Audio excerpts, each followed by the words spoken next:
If you'd like to try what we make at Superstition, it's as easy as going to our website, superstitionmeadery.com, clicking on Web Store, and you're shopping. Make sure you follow us on social media because we release new products almost every week, and you might just find your next favorite craft beverage. Cheers. A few days ago, we released 4 really cool meads, and these are new batches of things that we've done in the past, and from time to time, it's just as exciting to us and to a lot of the folks that really appreciate Superstition Mead to see something come back sort of out of retirement or that's seasonal. And so one of the classics at Superstition is Ragnarok. This is our mango mead, and it refers to some Norse mythology that talks about a battle that happens at the end of the world. And this is just a really delicious mead. And you may ask yourself, well, why connect mangoes with Viking mythology, right? And to me, the Vikings represent some of the greatest explorers. And if you are into Viking history at all, they went so far around the world and were seeking adventures and new things and bringing back food and trade items. And I felt like if they ever did encounter mangoes, that would be really kind of cool. So I don't know if they ever got to the tropics, but I felt like that would be sort of a way to carry on, to continue the feeling and the spirit of Norse mythology, is to make a mango mead. And then we continued that, where we took New Mexican hatch chilies, which are known for being spicy, very spicy in some cases, but there's mild and medium and hot versions of hatch chilies, but they're always earthy. And I felt like an earthiness with the mango and the Arizona honey that we use would be a really cool combination. And it turns out that people really love it. And I was just talking to my staff because we just released these on Friday. It's now Monday, and over the weekend, this was one of our best-selling bottles of mead. And it's really cool when you think about even salsa that you make. And a lot of times, peach or mango goes great with salsa. And that may seem counterintuitive if you're not from the Southwest and watching this video, but those are definitely popular flavor combinations as Latin cuisine has evolved and changed. So then these other meads that I'm opening right now are related because they each have Flavorcrest Masumoto Peaches in them.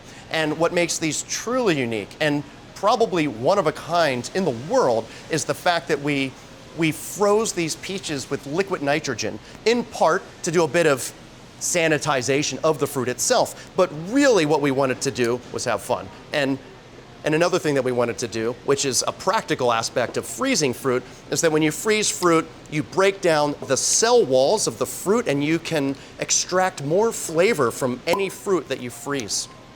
So the first one of these that we're gonna pour here is Seiobo, and I thought it would be kind of cool to represent the fact that we used liquid nitrogen in this Japanese woodblock style print in our design, where you have these vapors coming out of amasu, which is a sake box. So we have a peach in the box, then we have a fountain, because my mom's maiden name is DeFontis, which means of the source or of the fountain. So I was taking the concept of family names, my family names and the Masumoto family name that grows this very famous organic fruit in California, and putting that into a label. And if you notice, it doesn't say Seiobo anywhere on this, and I felt like that was a very Zen sort of thing to do. Yet we say peach mead and where the fruit comes from on the side. So this is a really interesting mead.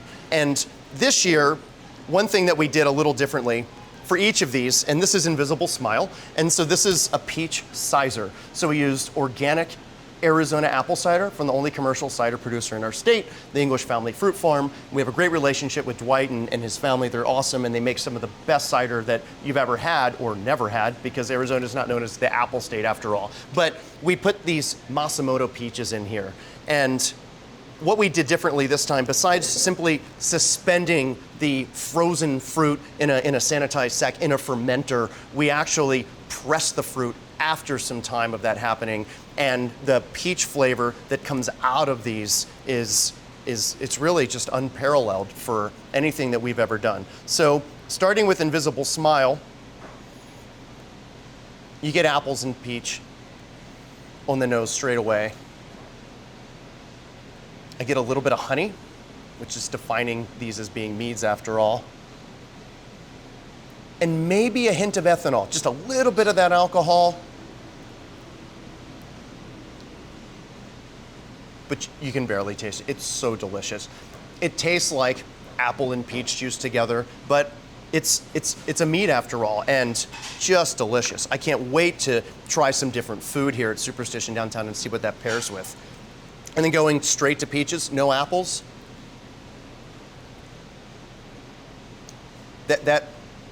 It's unbelievable. It is such a great expression of peaches. And now to mango mead.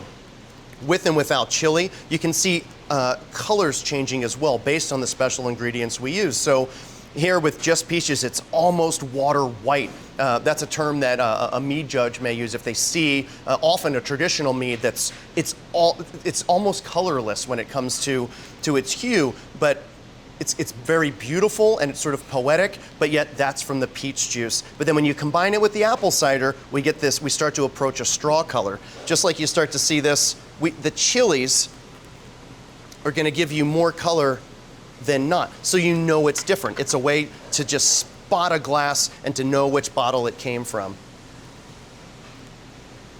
Mango and spice. I mean, this would go with any sort of Latin food you can imagine, especially as a complementary pairing. If you actually had a mango salsa or a peach salsa on top of any kind of meat.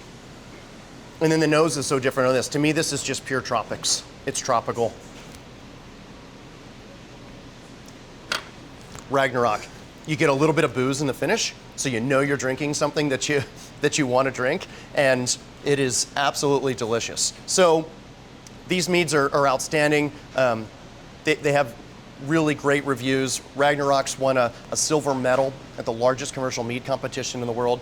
And what's kind of cool is my son Luke actually had the idea when he was 5 years old. He's like, Dad, let's make a mango mead.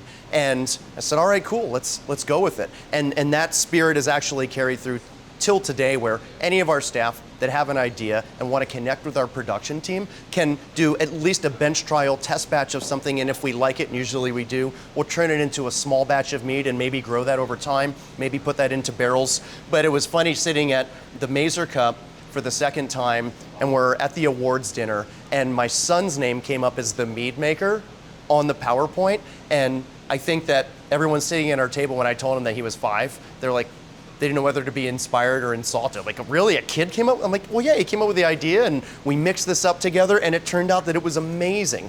And the alcohol actually got so high in our first test batch, we had to back sweeten it quite a bit to have it be balanced. And now we've really nailed down the recipe over time. But this is very expensive to make. We usually only make it once a year, and then we'll take some of Ragnarok and we will age it on hatch chilies. So these are also very special peach meads. The fruit's only available once a year. We like to take advantage of that, find different ways to utilize that fruit. And these are 4 really special meads that they're gonna go quick. So if you're watching this, come on into Superstition downtown or visit us in Prescott, or go on our web store and try and snag a bottle before they're gone. Cheers.